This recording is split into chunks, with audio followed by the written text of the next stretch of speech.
5절까지 37절부터 45절까지 교독하겠습니다. 바로와 그의 모든 신하가 이 일을 좋게 여긴지라. 바로와 그의 신하는 내게 이르되 이와 같이 하나님의 영에 감동한 사람은 무엇이 찾을 수 있으리요 하고 요셉에게 이르되 하나님이 모든 것을 내게 보이셨으니 너와 같이 명철하고 지혜 있는 자가 없도다. 너는 내 집을 다스리라. 내 백성이 다 내 명령에 복종하리니 내가 너보다 높은 것은 내 왕자뿐이라. 바로가 또 요셉에게 이르되 내가 너를 애굽 온 땅의 총리가 되게 하노라 하고 자기의 인장 반지를 빼어 요셉의 손에 끼우고 그에게 세마포를 입히고 금사슬을 목에 걸고 자기에게 있는 버금 수레에 그를 태우매 우리가 그의 앞에서 소리지르기를 엎드리라 하더라. 그가 그에게 애굽 전국을 총리로 다스리게 하였더라. 바로가 요셉에게 이르되 나는 바로라. 애굽 온 땅에서 내 허락이 없이는 소중을 놀릴 자가 없으리라 하고 함께 읽겠습니다. 그가 요셉의 이름을 사므낫다니아라 하고 또 원의 제사장 보디게라의 딸 아스낫을 그에게 주어 아내로 삼게 하니라. 요셉이 나아가 애굽 온 땅을 순찰하니라. 아멘. 할렐루야. 하나님의 크신 목에 함께 하신 줄 믿습니다. 우리 옆 사람과 앞에 사람과 인사하는 것이 반갑습니다. 잘 나오셨습니다. 은혜 받으시다. 네. 그래서 소영 어르신이 몸이 좀 많이 불편하다고 오늘 참석을 못하셨네요. 오늘은 3월 넷째 주 주일이고요. 사순절 5번째 주일을 맞이했습니다. 어느덧 우리 마을에도 노란 상수육꽃이 피었고 귀여운 민들레가 꽃망울을 터뜨렸습니다. 어제 운동하면서 보니까 매실나무에 매화꽃도 피어있더라고요. 자, 이렇게 봄이 이미 시작되었음을 우리에게 많은 것들을 알려주고 있는데 이 사계절 중에 봄은 계절의 시작이라고 그렇게 말을 하죠. 그리고 우리 인생에도 봄이 있다고 합니다. 그래서 어제 이런 시 제목이 생각나더라고요. 빼앗긴 들에도 봄은 오는가. 이상화 시인이 쓴 유명한 시죠. 빼앗긴 들에도 봄은 오는가. 일제 치하 때 우리나라의 현실을 얘기해 주는 거죠. 빼앗긴 들은 일본이 우리를 지배하고 있는 그 상황을 얘기해 주는 거고, 빼앗긴 들, 빼앗긴 국권을 빼앗긴, 자유를 빼앗긴, 주권을 빼앗긴 우리나라의 현실을 빼앗긴 들이라고 표현했고, 이 빼앗긴 들에도 이 자연의 계절 봄은 오는데 우리 마음은 아직도 봄이 오지 못했다는 거죠. 일제 치하에 있었기 때문에.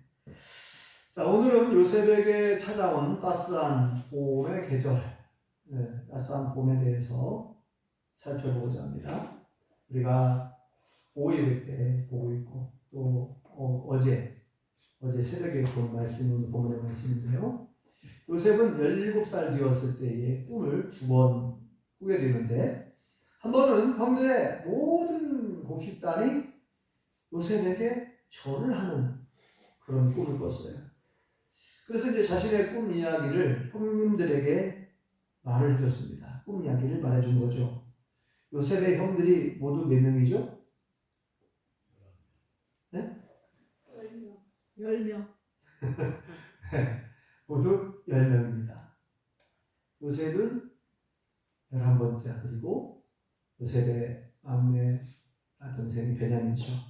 그래서 이 10명의 형님들에게 꿈 이야기를 해줬어요. 근데 형들의 반응은 매우 부정적이었죠.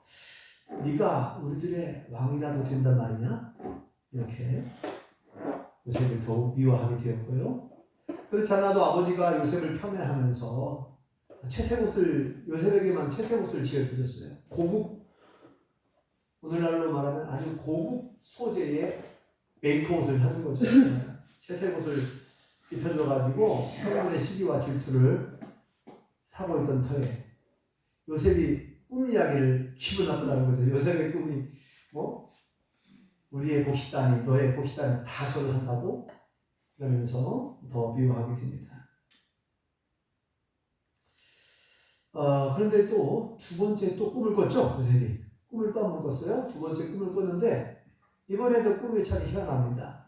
하늘의 해와 달과 11별이 요셉에게 절을 하는 꿈이에요. 그래서 이 꿈 이야기를 또 얘기해 주는 거예요. 형님들에게. 또 그때는 아버지가 같이 있었어요. 그래서 아버지도 그 꿈 이야기를 들었습니다. 그래서 이제 아버지가 그 꿈을 듣고 이 형님들 대신에 아버지가 혼을 내줍니다. 네가 우리의 왕이라도 된다는 말이냐? 말도 안 되는 그런 개꿈이라고 그렇게 꿈 이야기를 그냥 무시하고 또 꾸짖듯이 그렇게 얘기했어요. 아버지가. 요셉의 아버지가 누구죠? 야곱이잖아요. 이 야곱이 요셉을 약간 이렇게 형님들 대신에 이제 꾸짖어 준 것 같아요. 그러던 어느 날 요셉은 이제 아버지 야곱의 심부름을 가게 되었습니다. 형님들이 세겜이라고 하는 지역에서 이제 양을 치고 있었어요. 그래서 아버지 야곱이 이제 궁금하잖아요. 아들들이 양을 잘 치고 있는가? 궁금하기도 하고 그래서 좀 간식거리 먹을 것을 좀 싸서 보냈겠죠. 보따리에다가. 그래서 이제 요셉이 아버지 심부름을 가게 되었습니다. 세겜 지역으로 가는데 거기에 형님들이 안 보이는 거예요. 그 사람들한테 물어봤더니 도단이라고 하는 지역으로 또 이동을 했어요. 계속 움직이면서 이동하면서 가축들에게 풀을 먹이니까요. 그래서 이제 도단이라고 하는 곳에 갔는데 거기에서 이렇게 이제 요셉의 형님들이 잠시 쉬고 있었는데 이렇게 멀리 눈을 들어보니까 누가 한 사람이 걸어오고 있는 거예요. 꿈쟁이구만. 꿈쟁이. 꿈꾸는 자가 오는구나. 자기들의 여동생 요셉이라는 걸 딱 한눈에 알아봤어요. 글쎄, 그때 채색 옷을 입고 있었는데 아무튼 한눈에 알아봤습니다. 그러면서 그들이 말하기를 야, 저놈을 잡아 죽여버리자. 그 꿈이 어떻게 되는지 한번 보자.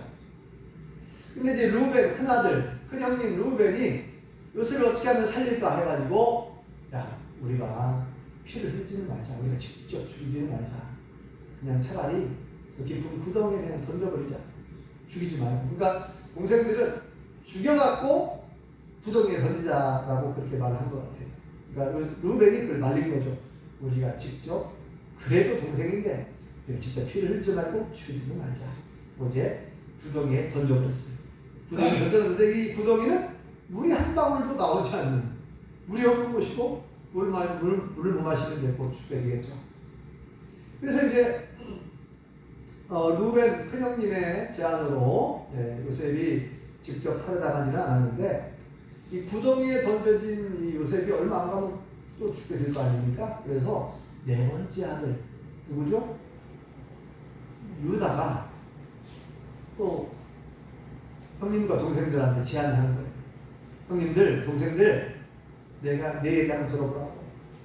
요셉 우리 동생인데 구덩이에서 죽으면 뭐하냐. 차라리 저 보니까 저 낙타를 타고 무역하는 무역 상인들 있죠. 상인들. 자, 애국으로 내려가는, 이집트로 내려가는 저 미디안 상인들이 있는데 저들에게 우리가 노예로 팔자. 그럼 우리가 돈도 벌고 우리가 직접 죽이지도 않게 되고 그러니까 차라리 돈을 받고 팔자는 거예요. 유다도 요셉을 살고 싶은 마음이 있었겠죠. 그래서 이제 다들 다 좋다고 찬성을 했어요.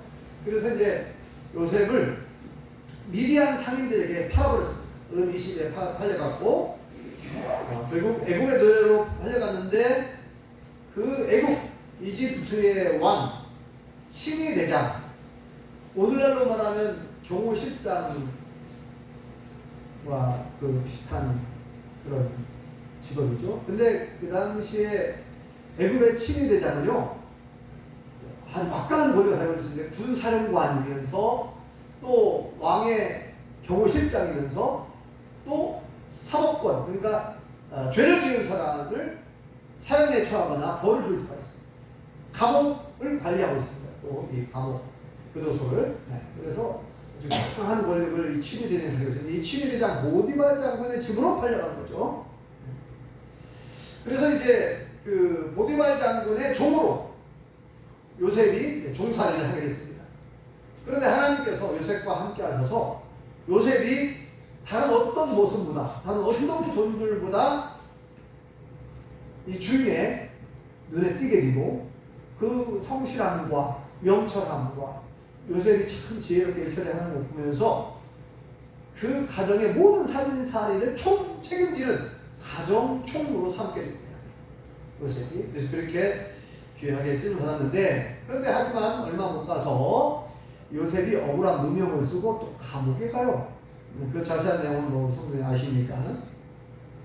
그래서 요셉은 이 억울한 누명을 쓰고 감옥살이를 하게 되는데, 이제 결국 요셉이 애굽의 노예로 약 10년을 살게 되고요.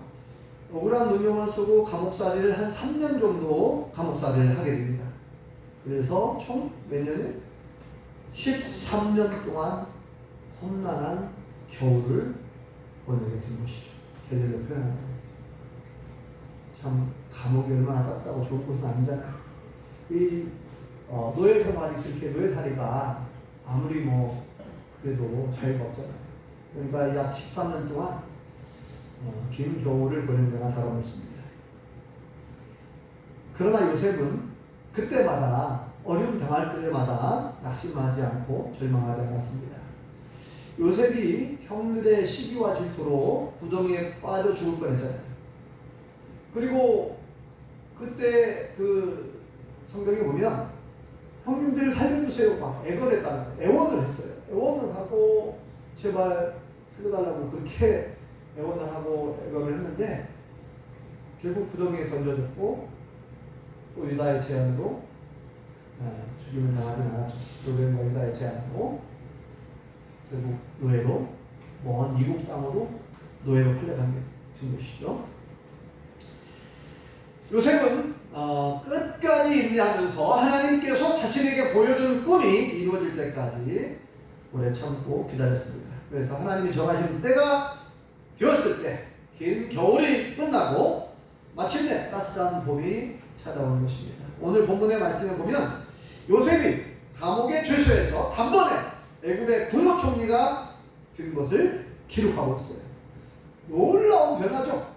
아니 노예 몸이었다가 10년 동안 노예 몸이었다가 그 다음에 또 감옥에 억울한 누명을 쓰고 죄수의 몸이 됐단 말이에요. 죄수의 몸으로 또 3년간 약 3년간 목살이를 하게 되었다가 단번에 애굽의 국무총리가 된다는 거. 야, 놀라운 반전이죠. 이 국무총리라고 하는 것은 지금의 국무총리보다 훨씬 막강한 권력을 가진 거예요. 오늘 본문에 보면은 이 이집트 왕, 애굽 왕이 자기의 인장반지를 뺏어주는데 인장반지는 어인, 왕의 도장을 말합니다. 이 왕의 도장만 있으면 법을 만들 수가 있어요. 조서를 꾸미고 법을 만들고 명령을 섭해버리면 그냥 법이 공포가 되면 그 법들. 그러니까 대단한 거죠. 오늘날 우리가 법을 만들면 어떻게 합니까? 국회의원들이 법을 만들어가지고 이제 국회에 3분의 2 이상 통과를 시켜야 하잖아요.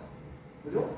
과반수 이상 통과가 되고 보통은 이제 개헌 헌법을 고칠 때는 3분의 2 이상이 돼야 되고 일반 법은 과반수가 찬성하면 그 통과되는 걸 알고 있습니다. 그래서 지금 엊그제도 우리나라 그 두 가지 중요한 법, 기소청법, 중수청법이 통과됐죠.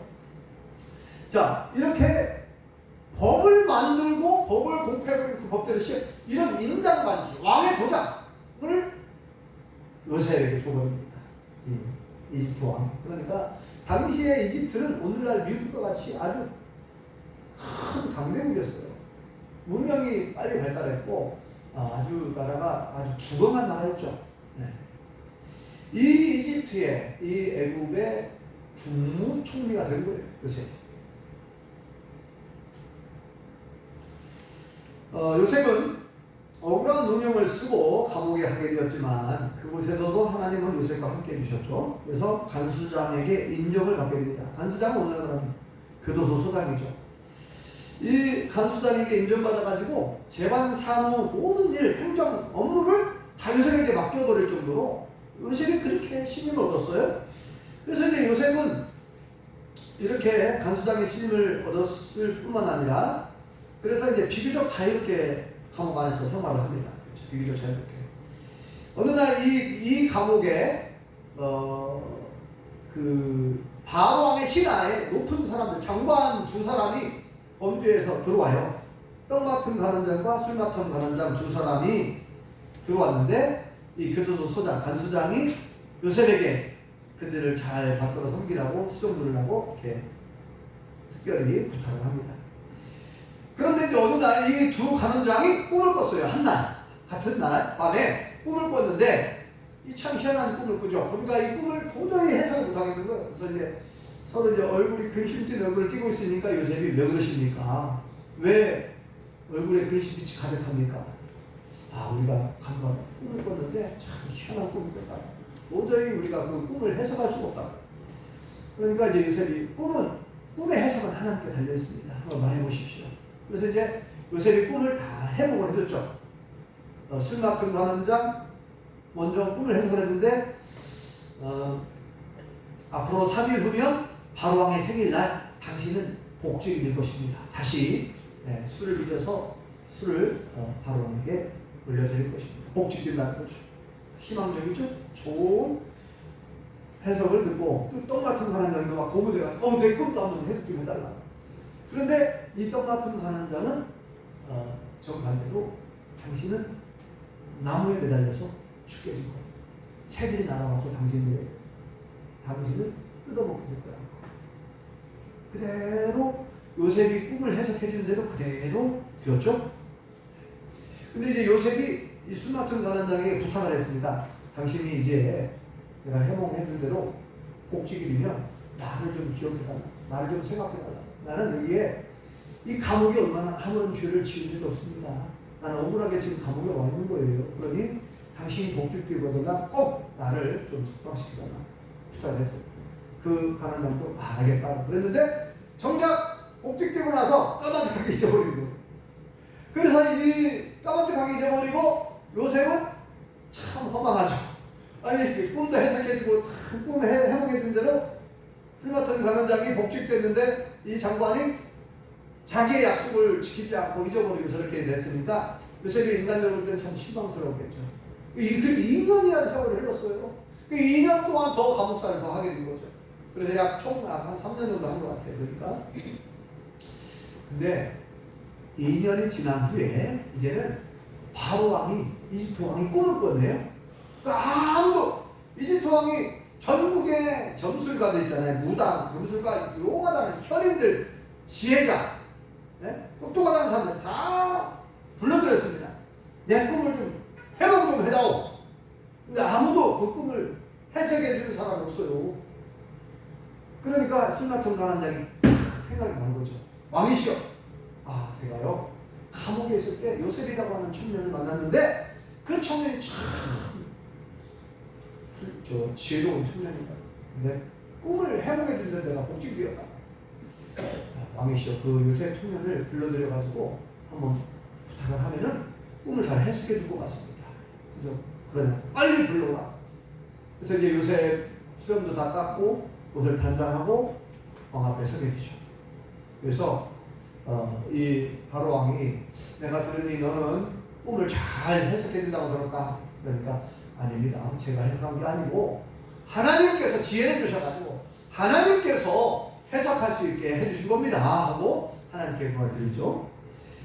자, 그리고 이제 꿈 이야기를 해주는데 요셉이 그 꿈을 해석을 해줍니다. 결론은 그거죠. 자, 왕이시여 7년, 앞으로 7년 동안 대풍년이 이 땅에 임할 것입니다. 그때 하나님께서 엄청난 복을 주셔가지고 곡식들의 열매가 차고 넘치고 남아 돌 것입니다. 이 7년 동안에 남아도는 곡식들을 낭비하지 말고 이걸 잘 거두어드릴 거죠. 수확의 5분의 1 이상을 거두어들여서 각 지역에 창고를 들여가지고 그 창고에다가 다 저장을 해야 됩니다. 왜냐하면 7년 대풍년이 지나면 또 뭐가 온다고요? 7년 대흉년이 닥친다. 7년 대흉년. 이 7년 동안의 이 풍년을 싹 다 잊어버릴 만큼 어마어마한 극심한 기근과 흉년이 임할 것 같아요. 그다음에 그 7년 대흉년 기간 동안에 엄청난 굶주림이 있을 거라는 거죠. 그래서 왕이시여, 이 문제를 해결하기 위해서 아주 훌륭하고 똑똑한 지도자를 세워서 전국의 감독관을 세우고 7년 대흉년을 대비하셔야 됩니다. 그리고 이제 해결책까지 다 제시해줘요. 해결책까지. 그런데 이제 왕과 신하들이 이 요셉의 해석을 딱 듣고 나니까 너무 설득력이 있잖아요. 이제 왕이 2번 꿈을 계속 꿨는데 그 꿈이 한 가지 꿈이었어요. 7년 대풍년과 7년 대흉년이 찾아올 거라고. 그래서 이제 그 해몽을 듣고서 이 나라에는 너와 같이 하나님의 영에 감동된 사람을 찾아볼 수가 없다. 그러니까 네가 이 일을 좀 감당해다오. 네가 이 전국을 다스리게 하는 거야. 애굽의 전국을 모든 백성을 다스리는 총리가 되다오 하고 이제 자기의 인장반지 어인을 빼가지고 요셉의 손에 끼워줬어요. 손가락에. 그리고 요셉에게 세마포 옷을 입히고 왕족 같은 그런 왕족이 입는 옷이죠. 오늘 뭐 우리나라 치면 비단 옷이라고 할까요? 아무튼 왕족들이 입는 그 옷을 입히고 금목걸이를 목에 걸어주고 또 왕이 타던 버금수레, 그러니까 왕이 타는 최고의 마차가 있고, 한마디로 말해서 황금마차, 최고의 황금마차가 있는 두 번째 가는 버금수레, 두 번째로 좋은 수레, 왕이 타는 최고의 수레 다음 그 다음 좋은 수레에 요셉을 태우고 그 나머지 신하들로 하여금 이제 같이 그 수도, 이제 수도를 행차를 하는 행차. 그리고 모든 사람들은 다 그 앞에 엎드리라. 외국의 분노충 왕 다음 내가 너보다 높은 왕자밖에 없다. 내가 너보다 높은 건 왕자밖에 없어. 모든 나라 여기에 모든 백성들은 너의 허락 없이는 수족을 함부로 놀리지 못할 것이다. 수족, 손과 발이죠. 말 한마디, 행동 하나하나, 너의 명령, 너의 허락 없이는 절대. 그러니까 막강한 권한을 요셉에게 준 거죠. 애굽의 국무총리가 되는 거예요. 순식간에. 그래서 뿐만 아니라 그 요셉이 아직 총각이 이때 30세거든요. 30세.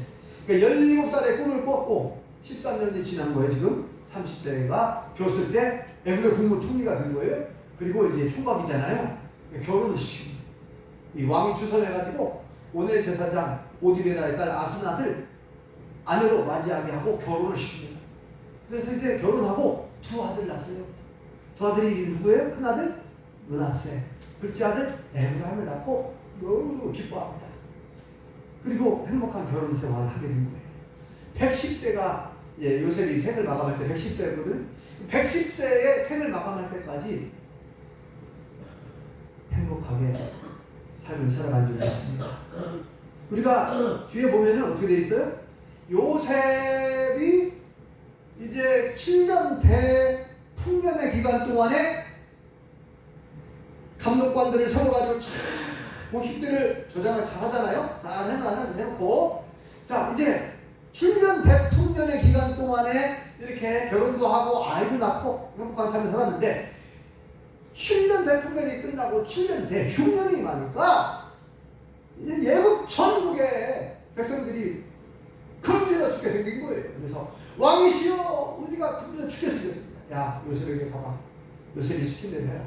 이 요셉이 다 이제 전국 창고를 열어가지고 이제 식량을 백성들에게 나눠주죠. 팔게 되죠. 처음에는 돈을 받고 팔고, 나중에는 토지를 받고 팔고, 나중에는 이제 몸을, 노동력을 헌신하게 되는데, 아무튼 그 모든 제도를 요셉이 다 만들면서. 근데 이 애굽만, 이집트에만 흉년이 난 게 아니라 가나안 땅에도 주변 나라에도 흉년이 임했어요. 그래서 그 가나안 땅에 살고 있는 형님들, 원수 같은 형님들도 다시 만나게 되고, 그죠? 이제 이삭가족 상봉하게 되죠. 아버지, 야곱도 오시고 오고, 그 70여 명의 가족들이 다 애굽으로 이사를 오게 됩니다. 고센 지역에 살게 되는데, 그래서 이제 하나님께서 요셉을 통해서 애굽의 백성들만 구원받은 게 아니고 자신의 모든 가족들도 70여 명의 가족들도 구원을 받고 주변 나라 사람들도 굶어 죽지 않고 구원을 받았어요. 이렇게 하나님께서 요셉을 귀하게 사용하신 줄 믿습니다. 자, 요셉이 긴 겨울을 잘 이겨내고, 그 긴 겨울을 지나는 동안 13년 동안 억울한 운명을 쓰고 형들의 미움과 시기와 질투를 받고 죽을 고비도 넘기고 참 힘든 나날을 보냈지만, 그러나 원망하지 않고 불평하지 않고 하나님을 의지하고 하나님을 바라본 줄 믿습니다. 하나님이 주신 꿈이 이루어질 때까지 끝까지 인내하며 참고 기다렸더니 마침내 하나님의 때에 하나님께서 놀랍게 역사해 주신 줄 믿습니다. 바라기는 우리 모든 성도들도 요셉처럼 우리가 원치 않게 겨울을 보낼 수 있어요. 겨울이라는 계절을 우리가 지나갈 수 있습니다. 여러분들은 지금 어느 계절을 지나고 있습니까? 봄입니까? 아니면 여름입니까? 가을입니까? 겨울입니까? 보통 겨울을 이제 춥고 배고프고 힘든 계절을 보통 겨울로 표현하니까요. 여러분들이 나는 나이가 많다. 인생의 겨울. 나이가 많으니까 나는 지금 겨울을 보내고 있다 생각하시죠. 어떤 사람은 내가 몸이 아프니까 난 지금 겨울을 보내고 있어. 이렇게 말할 수 있겠죠. 근데 성경에 보니까 나이는 별로 의미가 없는 것 같아요. 나이도 중요하지만 이 아브라함이 75세에 부름받습니다. 그리고 아브라함이 100세에 아들 낳아요. 사라가 90세에 아들 낳고, 또 모세도 사실은 40년 동안에는 그 궁중 생활, 이집트의 왕궁에서 생활했어요. 왕자로서. 참 평탄한 생활을 살았죠. 근데 40세에 뭔가 자기 민족을 위해서 뭔가 일을 해보려다가 이제 오히려 범죄자 취급을 받아요. 그래가지고 유배당합니다. 쫓겨나요. 그리고 미디안 광야에서 40년 동안 겨울을 보냅니다. 어떻게 보면 40년 동안. 어떻게 보면 좀 하나님 연봉스러워 할 수도 있죠. 근데 80세에 하나님 부름을 받아요. 그리고 40년 동안 쓰임받다가 120세에 죽음을 맞이하죠. 그리고 여러분 갈렙과 여호수아 기억나시나요? 갈렙이 85세가 되었는데 이 산지를 내게 주십시오. 헤브론 땅, 높은 산, 강한 적군들이 살고 있는, 다른 지파 사람들은 다들 그냥 좋은 땅을, 넓고 평탄한 땅을 원하는데, 그런데 이 갈렙은 오히려 저 험준한 산, 헤브론 높은 산, 강한 적군들이 지키고 있는 헤브론 산지를 다에게 달라는 거예요. 내가 나이가 많지만 능히 분명할 수 있다고. 85세 할아버지가. 근데 이 갈렙이 참 여호수아 장군에게 그렇게 요청을 했는데 그 믿음대로 된 줄 믿습니다. 그 헤브론 산지를 점령을 해버렸어요. 하나님께서. 그래서 나이는 숫자에 불과하다 그런 말이 있잖아요. 예수님께서 유대지방에서 북쪽 갈릴리로 가시려다가, 이 갈릴리는 보통 이 사마리아를 지나가야 되는데 사람들이 사마리아를 통과하기 싫어해요. 유대인들은. 왜냐하면 이 사마리아는 옛날에 북왕국 이스라엘 수도인데 사마리아 사람들이 혼혈민족이에요. 혼혈민족. 북왕국 이스라엘이 아수르에게 망하면서 이 아수르랑 대제국이 혼혈 정책을 폈어요. 사람들을 이사시키고 또 이사오게 하고 막 서로 섞어놨어요. 독립을 못하게. 그리고 짬뽕이 되버려서 혼혈민족이 되고, 종교도 완전히 우상숭배가 가득하고 하나님도 믿고 우상도 섬기고 막 이렇게 하는 혼합 종교가 되버렸어요. 그러니까 유대인들은 이스라엘 민족을 자기 민족을 인정하지 않는 거예요. 미워하고 싫어하고. 그래서 막 돌아서 갑니다. 근데 예수님은 바로 사마리아를 통과하십니다. 그래서 수가성이라고 하는 동네에 갔어요. 낮 12시쯤 됐어요. 수가성에 어떤 한 여인이 물을 길러 나왔어요. 그래서 예수님이 나에게 물을 좀 다오. 당신은 유대인인데 어찌 저에게 물을 달라고 하십니까? 원래 유대인들은 사마리아 사람 상주만 안 하거든.